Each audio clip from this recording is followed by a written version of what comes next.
So what are detox units like? I've been to over 7 different detox units, and although some of them are different, there are still some similarities between them. Usually the first thing they have you do is fill out some paperwork. And I know for myself, the first time I ever went into a detox unit, I was coming off of alcohol and I could not even write my own name. My hands were shaking so bad. I actually had somebody come with me and fill out the paperwork for me. But if you are having difficult writing, they will sit down with you and ask the questions with you and help you write the paperwork if you need help. So then they're usually going to do an evaluation. They're going to see if you are suicidal or not and what kind of substances you are using at the time. If they have a bed ready for you, if you meet the criteria to be taken in, then they will bring you in through to the next door and we'll get to say your goodbyes to your family if your family's with you or whoever's with you. They're going to do a drug test to see what is in your system when you're coming in.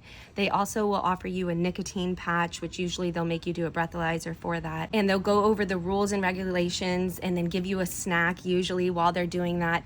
And they'll also make sure that you're not bringing in anything that you can harm yourself or somebody else with. For instance, like strings in your shoes or strings in your hoodies or in your pants. So when you're bringing in clothing with you, make sure that you're remembering that. Pull out your strings beforehand or bring stuff that doesn't have them in there or they will rip them out. Other great thing is you can bring in your own socks usually and slides and comfortable clothes. I always bring in a jacket because it's typically really cold in there. You can bring in your own hygiene items as well, and they'll go over all of what you can bring in and what you can't bring in during that time once you've been accepted. Depending on what you're detoxing from will determine what the nurses will give you to help alleviate some of the pain and anxiety and nausea and constipation and stuff like that. So they'll do the assessment with you and then give you a list of the stuff that they're going to start providing you every day at whatever time you'll be able to see the nurse. They do offer you 3 meals a day and 2 snacks twice a day. Depending on where you go will determine what kind of food you're getting, if the food quality is good, if the snacks are good.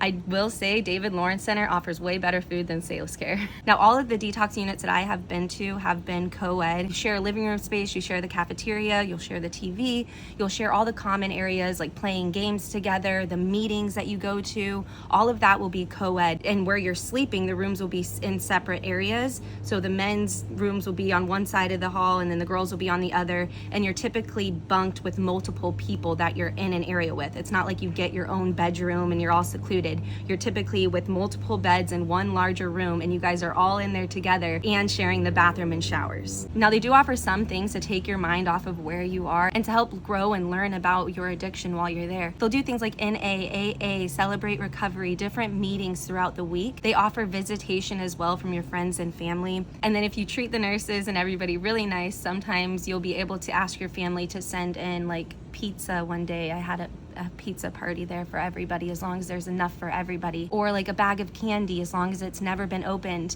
You can donate that while you're in there. Then the nurses will pass out candy to everybody. So there's ways to sneak in sweet treats if you're nice about it. And typically there's certain things like coloring, books, cards, puzzles, different games like Sudoku and stuff like that that you can play with others while you're in there. And if your group is good, they'll usually let you have the TV on as well. There have been times where they have cut us off from the TV.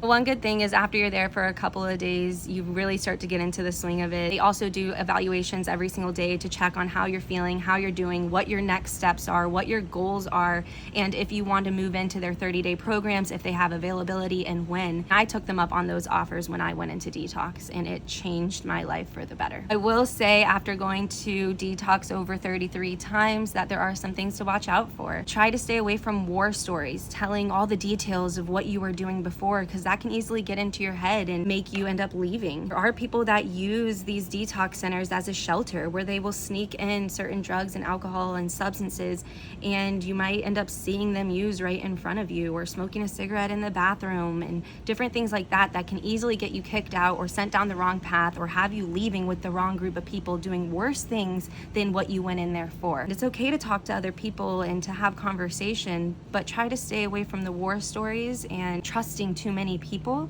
because some people in there, they aren't in there for the right reasons. Just keep your head down and focus on yourself and get a good book and bring in a journal, and that should help you guys a lot. If you guys have any more questions, feel free to shoot me a message or drop them in the comments. I love every single one of you, and I will see you on the next video. Peace out.